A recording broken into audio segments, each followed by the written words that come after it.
নমস্কার বন্ধুরা, মানুষের রান্নাঘরে আবারও সবাইকে স্বাগত। আশা করি সবাই খুব ভালো আছেন। আজ আমি আপনাদের জন্য নিয়ে এসেছি একদম ঘরোয়া স্বাদের একটা অসাধারণ রেসিপি, চারাপোনা মাছের মাথা দিয়ে কচুর ডাঁটা। বন্ধুরা, শুনে একটু অবাক হলেন কি? অবাক হওয়ার কোনো দরকার নেই। ইলিশ মাছের মাথা, বড় মাছের মাথা দিয়ে তো হয়েই থাকে। তো আমি ভাবলাম একবার আমি এরকমভাবে ট্রাই করে দেখি। সত্যি বলছি বন্ধুরা, খেতে একদম দুর্দান্ত হয়েছিল। খুব কম উপকরণে খুব কম সহজেই রেসিপিটা হয়ে যায়। গরম ভাতে তো একদম জমে ক্ষীর হয়ে যাবে। তো বন্ধুরা, রেসিপিটি ফুল ওয়াচ করার অনুরোধ রাখলাম। ভালো লাগলে অবশ্যই একটা লাইক কমেন্ট আপনারা করে দেবেন। তো বন্ধুরা, আমার সাথে থাকুন আর স্কিপ না করে ফুল ভিডিও দেখার অনুরোধ করলাম। ভালো লাগলে অবশ্যই একটা লাইক করে দেবেন।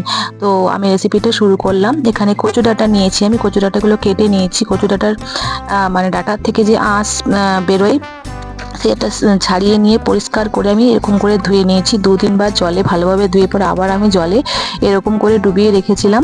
তারপর উঠিয়ে নিয়েছি এবং এখানে একটা কড়াই চাপিয়ে দিয়েছি।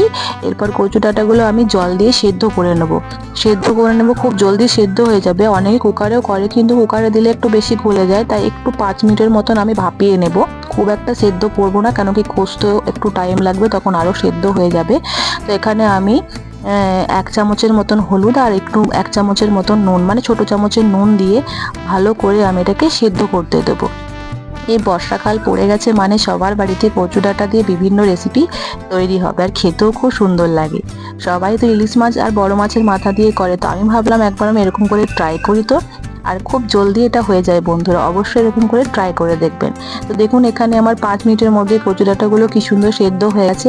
আমি আপনাদেরকে দেখালাম, এই দেখুন একদম দুর্দান্তভাবে সেদ্ধ হয়ে গেছে। এবার আমি এটাকে জল থেকে ছেঁকে ছেঁকে তুলে নেব। আর বন্ধুরা, আমার এই ভিডিওটি ভালো লাগলে অবশ্যই একটা কমেন্ট করে আমাকে আরও অনুপ্রাণিত করবেন, তাহলে আমি আপনাদের কমেন্ট পেয়ে নিত্য নতুন রেসিপি করার আমার মনে ইচ্ছা কিন্তু হতে থাকে। তো সমস্ত কচু ডাঁটাগুলো দেখুন এরকমভাবে নিয়েছি। কতটা কচু ডাঁটা ছিল আর কতটা হয়ে গেল।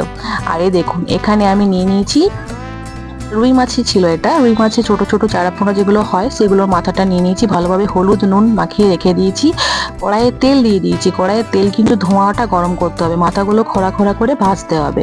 এরপর ওই তেলের মধ্যে আমি দুটো মাথা দিয়েই করব, যেহেতু কচু ডাঁটার পরিমাপটা কম, দেখতেই পেলেন কতটা কমে গেছে। ভালো করে আমি ভেজে পরে তুলে নিলাম। আর এখানে ওই তেলের মধ্যেই কালো জিরে ফোড়ন দিয়েছি। কালো জিরে ফোড়ন দেওয়া সেন্টটা খুব ভালো আসবে, খেতেও খুব টেস্টি হবে। তো এখানে দেখুন আমি কচু ডাঁটাগুলো সেদ্ধ কচু ডাঁটা দিয়েছি, তার সঙ্গে কিন্তু 3-4 কোয়া তেঁতুল দিয়েছি। এই জন্য তেঁতুল দিয়েছি যাতে কুটকুটি যে একটা ভাব থাকে সেটা লাগবে না। এটা আমি যখন কচু ডাঁটাগুলো কাটছিলাম তখন কিন্তু একটু কুটকুটি করেনি। যদি কারো মনে হয় হাতে একটু তেল নিয়ে কাটবেন। এখানে আমি তেঁতুলের বীজগুলো সমেত দিয়ে দিয়েছিলাম, যেহেতু ছোট ছোট তেঁতুলগুলো ছিল। এবার আমি ওখানে একটু আদা রসুন পেঁয়াজের পেস্ট অ্যাড করলাম 2 চামচের মতন। এই দেখুন তেঁতুলটা আমি দেখিয়ে দিলাম তুলে নিয়ে। তেঁতুলটা ছিল বলে টেস্টটা আরও খুব সুন্দর, মানে মিষ্টি, টক, একটু ঝাল ঝাল সব রকমই টেস্ট এসেছিল। তো এখানে আমি একটু কষে নিলাম ওই মশলাটা দিয়ে। তারপর ঘরোয়া মশলা অ্যাড করলাম, 1 চামচ হলুদ, 1 চামচ নুন, 1 চামচ লঙ্কা গুঁড়ো। জিরে গুঁড়ো এখানে আমি অ্যাড করব না। কচু ডাঁটার সঙ্গে জিরে মানে ডাস্ট বা বাটা দেবার কোনো দরকার হয় না, আমি দিই না। এবার আপনাদের ভালো লাগলে অবশ্যই দিতে পারেন। এবার সমস্ত মশলা দিয়ে ভালো করে আমি কচু ডাঁটাটা কষে নেব, যাতে মশলার কাঁচা গন্ধটা না থাকে। তো এখানে আমি 5 থেকে 10 মিনিটের মতন একদম লো ফ্লেমে আমি কষতে থাকলাম। তারপর ভাজা মাছের মাথাগুলো এর সঙ্গে অ্যাড করলাম। তারপর খুন্তি করে একটু এরকম করে ভেঙে ভেঙে দেবো, যাতে পুরো কচু ডাঁটার মধ্যে মাছের মাথাগুলো একদম মিশে যায় আর খেতে খুব ভালো লাগে। বন্ধুরা, অবশ্যই বাড়িতে একবার ট্রাই করবেন আর ট্রাই করে বলবেন কেমন হয়েছে। ঠিক আছে? আমি খুব সহজ প্রসেসে সব রান্না দেখাবার চেষ্টা করি, যাতে সবাই ইজিভাবে করতে পারে। তো এখানে আমি মাছের মাথাগুলো দিয়ে ডাঁটা মানে কচু ডাঁটাটা পুরো ভালোভাবে দেখুন মিলে গেছে। আমার মাছের মাথা একটু গোটা নেই, খুব সুন্দর করে আমি মিলিয়ে নিয়েছি।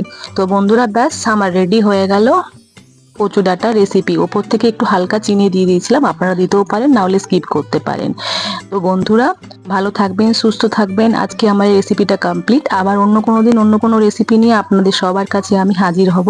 ততক্ষণ পর্যন্ত ভালো থাকবেন, সুস্থ থাকবেন, বাড়ির সবারই খেয়াল রাখবেন। আজকে আসি বন্ধুরা, thank you so much, tata.